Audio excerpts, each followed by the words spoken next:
Ladies and gentlemen, the words 100 million people forcibly displaced have reverberated throughout this year's Executive Committee discussions here in Geneva. The world now faces a humanitarian protection crisis on an unprecedented scale, driven, as so many of you have said, by the root causes of inequality and poverty, discrimination, food insecurity, a lack of adherence to the rule of law and governance, each impacted by climate change and the lingering social and economic effects of the COVID-19 pandemic. Let us be clear, overwhelmingly, people are displaced by conflict and persecution, whether in Myanmar, Burkina Faso, Ethiopia, the Democratic Republic of the Congo, Somalia, Afghanistan, Yemen, Mozambique, and most recently, Ukraine. Each year, we report ever-increasing numbers. Each year, the dire plight of those displaced deepens.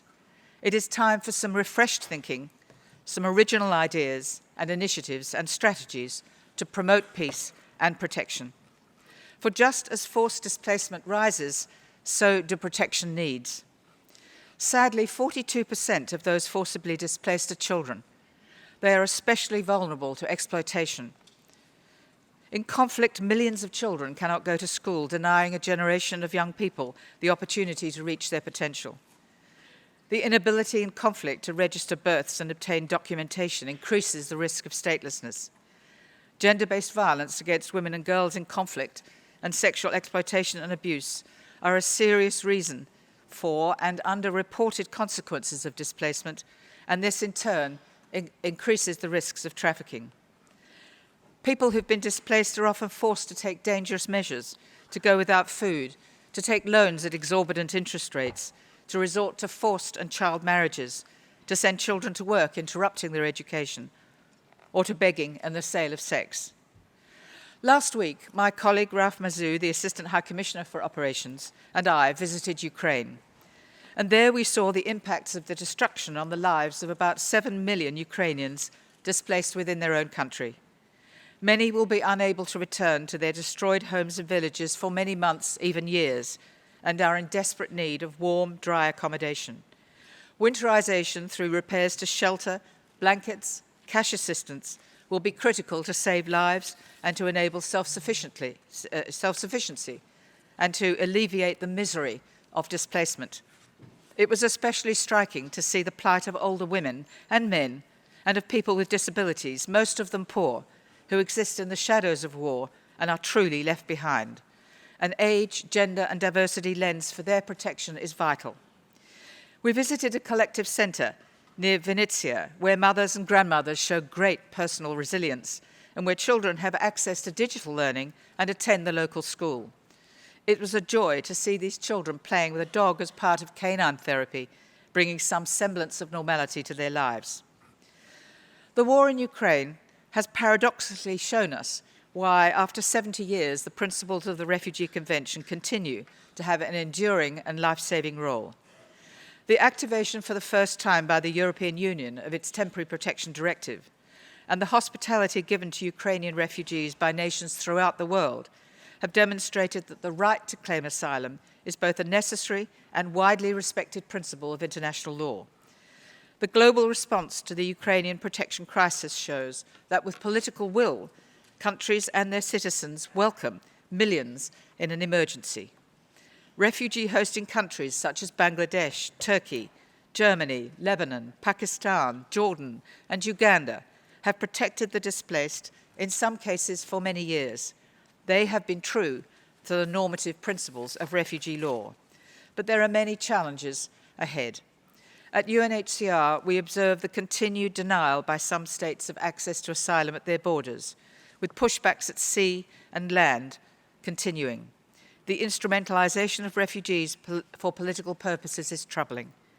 We expect a rise in the mixed movements of refugees, with migrants seeking a better life, a phenomenon that, while not new, demands better collaboration with a whole-of-society approach, with government, with the private corporate sector, local communities and development partners, and closer coordination of the two United Nations compacts on migration and refugees. The impacts of climate change seen recently in the fatal floods of Pakistan are likely to increase, demanding ever more international aid and stringent measures to adapt and prevent. Food insecurity for millions, economic shocks of fuel and energy prices, and intercommunal competition for water and arable land create a pernicious cycle of hunger and conflict, propelling yet further refugee displacement and protection needs. There is growing pressure for refugees to return to their countries of origin as host nations buckle under the burden of protecting unprecedented millions. Yet in protected conflicts, where schools, clinics and houses are destroyed and livelihood opportunities are few, returns may be unsafe and close to impossible, despite the fervent wish of most refugees to go home. UNHCR is significantly scaling up our responses to these mounting protection needs, and we're doing so with a clear strategic direction. The High Commissioner has identified 8 areas of additional, accelerated and targeted action over the next 4 years. We're committed to the age, gender and diversity approach and to gender equality, and we advocate for the inclusion of refugees in social systems and for the protection of people with specific needs, such as the elderly and for those living with disabilities. In short, we have the legal and policy tools for the effective international protection and are committed to implement them with innovative ideas and creativity. And the first, and I'd like, if I may, to go through these 8 strategic actions. The first of these strategic priorities is, of course, to ensure respect for the right to seek and enjoy international protection, for it remains at the core of our mandate at the UN Refugee Agency. It has been troubling to observe efforts by some states, and small in number, to adopt extreme policies to avoid their international obligations. For these countries, deterrence has become the priority.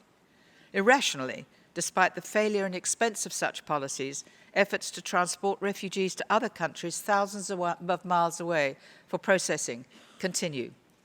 This said, we should try to understand why such extreme and inhumane policies are attractive to some governments.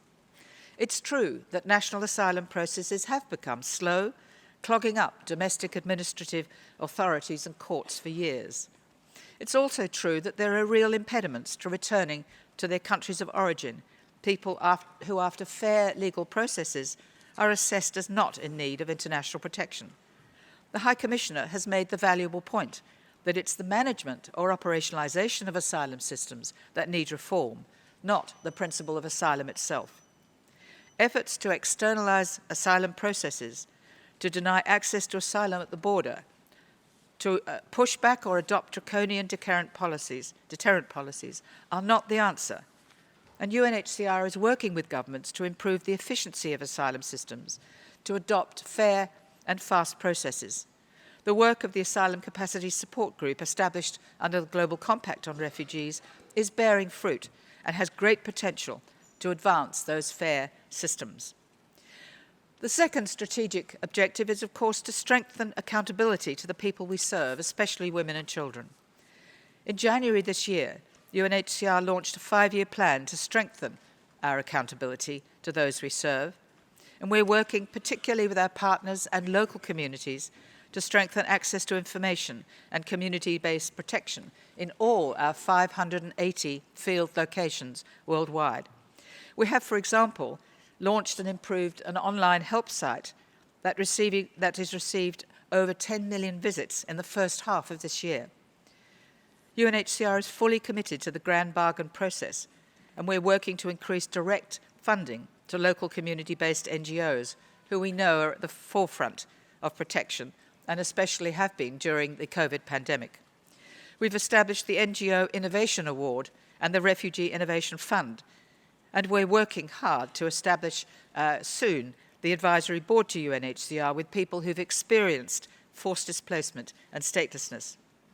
A core element of meaningful accountability to those we serve and their participation in all matters that affect their lives is to include their voices in decisions. And we welcome the inclusion by the United States, Germany and Canada of a former refugee in their delegations here at ExCom.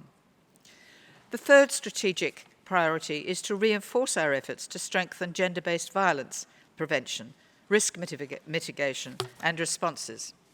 for we know that in conflict, women are disproportionately exposed to deep-rooted discrimination and are highly vulnerable to gender-based violence, to sexual violence and trafficking. UNHCR will and is continuing to scale up our prevention, risk mitigation and responses to those forms of violence. And we're working to ensure that displaced and stateless women are fully included in national social safety nets. We're supporting innovative approaches using mobile units to operate in remote areas and along the movement pathways to ensure that refugees have access to help. And I saw this myself while on mission in Guatemala last year with the launch of the blue buses that help victims to report incidents of gender-based violence in rural areas and to receive support. Similarly, the 36 Blue Dot centres established together with UNICEF in Europe in response to the war in Ukraine have delivered GBV services and safe referrals where they're most needed at the border crossings, railway stations, cities and local communities, including psychosocial support and information about employment opportunities for child protection, accommodation that is safe, and registration for social services and support. And now we come to the fourth of the strategic priorities, resettlement and complementary pathways as we recover from the slowdown during the COVID pandemic. The 3-year strategy is a crucial part of implementing the Global Compact on Refugees and aims to expand third country solutions for refugees by the end of 2028. We hope that 3 million refugees will then have been resettled or benefited from complementary or regular pathways through labour mobility and self-sufficiency, as has been emphasised, education scholarships, community sponsorship programs, and family reunion. We urge states to explore these pathways as alternative to dangerous journeys that so often lead to tragic deaths. We are scaling up our activities to meet our resettlement targets, and I'm very pleased indeed to be able to say that our colleagues in UNHCR who've worked so tirelessly over the last few months, that we are set to meet this year's target of 112,756 submissions for resettlement. Of the many regular pathways to protection, access to livelihoods and employment through labour mobility programs is one of the most exciting. Australia, for example, has lifted obstacles so that refugees who have the capacity to work immediately can be recruited on the same basis as migrants, but without any reduction, indeed an increase in resettlement places that they offer for people with protection needs. The evidence is that many, especially developed countries, are ageing and have growing needs for labour in healthcare, agriculture, hospitality and industry. Refugees come with education, with technical and professional skills, and importantly, most are highly motivated to be self-sufficient and to contribute to the countries that have provided them with sanctuary. The challenge, and this I believe is the key, is to match the skills and experiences of refugees with the labour needs of business and the corporate sector. Groups such as Talent Beyond Boundaries and the International Chamber of Commerce are bringing their creativity to make this vital connection. When pursuing solutions through resettlement and complementary pathways, it's of course vital that each option is additional. An increase in work visas for refugees should not lead to a decline in resettlement places, and resettlement places in turn cannot replace the obligation to offer asylum at a state border, nor should they be employed as a bargaining chip in negotiations with other countries. We also have an important strategic objective to mainstream our work with development partners, including from the start of a protection crisis. One of our fruitful initiatives under the leadership of the High Commissioner over the last few years has been its work with development partners, especially with the World Bank and regional financial institutions. Our presence in field locations worldwide gives us a deep understanding of local needs and knowledge that can inform development actors. Through these non-transactional relationships, billions of dollars, as the High Commissioner has pointed out, have been released to governments, giving effect to the Humanitarian Peace Development Nexus and ensuring that many of the root causes of displacement can be addressed from the outset of an emergency. The OECD estimates, for example, that $3.3 billion of bilateral development funds are now injected into refugee situations each year. And of course we have the funds through mobilised by UNHCR itself with our very generous partners. Protection data and analysis lie at the heart of effective protection responses, from the emergency itself to long-term development. And we need bold thinking and initiatives to advance development financing, and hope that the High Commissioner's dialogue on protection challenges will stimulate fresh investments and advance protection solutions and inclusion. The regional roundtables have just begun, and we hope that they'll provide substantive ideas for the dialogue itself on the 7th and 8th of December this year. Our sixth strategic priority is protection and solutions for those people who've been internally displaced. The number of forcibly displaced in their own country is now about 60 million. It is daunting with ever-increasing protection needs. Our policy is to support governments as primarily responsible for their citizens, while also recognising the severe political and security challenges that they face. We aim to provide protection by presence and by concrete support for services such as documentation, child protection and legal aid, shelter and camp management and coordination, to ensure the very specific needs of older people and those with disabilities, and those who have been subject to sexual and gender-based violence.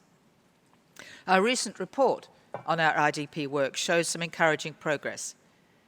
UNHCR brings a special value with our operational experience in the field and our expertise on law and policy protecting those who've been internally displaced.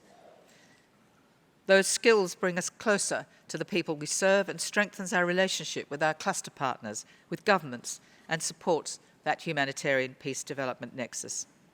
The UN Secretary-General's Action Agenda for Internal Displacement is also a tool to help expand solutions for internally displaced people.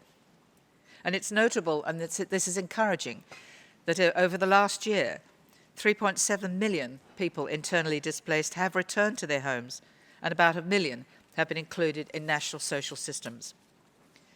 Our seventh strategic objective is to redouble our efforts on statelessness, and we're all delighted that so many of you have mentioned statelessness in your opening remarks.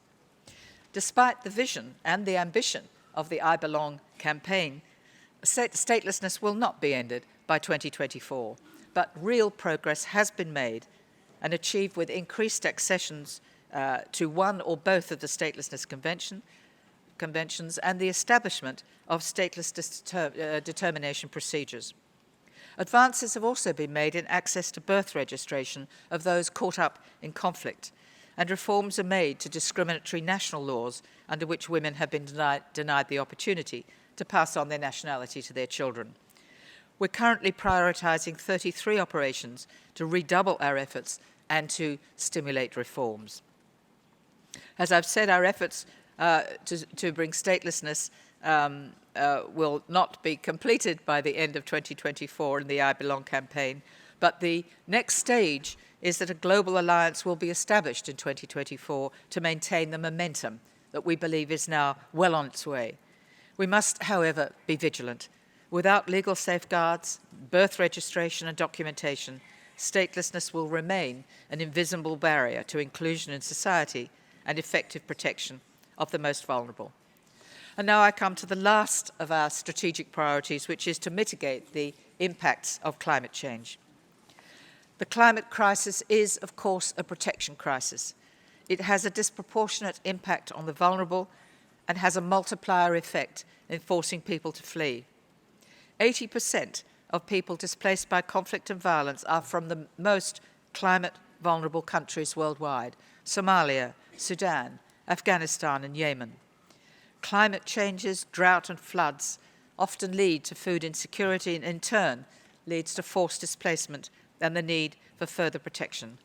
Just as one of many examples, in the first quarter of this year, Mozambique was battered by 5 tropical storms and cyclones along its northern coastal areas, affecting thousands of families, including refugees and the internally displaced, by violence in the northern province of Cabo Delgado. Earlier this year, thousands were internally displaced by drought in Somalia after 3 at least 3 consecutive failed rainy seasons that have decimated the crops and livestock, forcing people to flee. For these reasons, UNHCR is reducing its own environmental footprint, but also finding sustainable and green solutions for people displaced in urban areas and in remote camps, especially to ensure that women do not have to risk sexual assaults to collect firewood in surrounding woods. The strategic framework on climate action, including a focus on legal and normative protection elements, will guide us in our work. These, then, are the strategic priorities and actions that our budgets are being adjusted to match. And so, in conclusion, the global protection crises that we face cannot be resolved unilaterally. We must act collaboratively, together, and we have the tools to do so.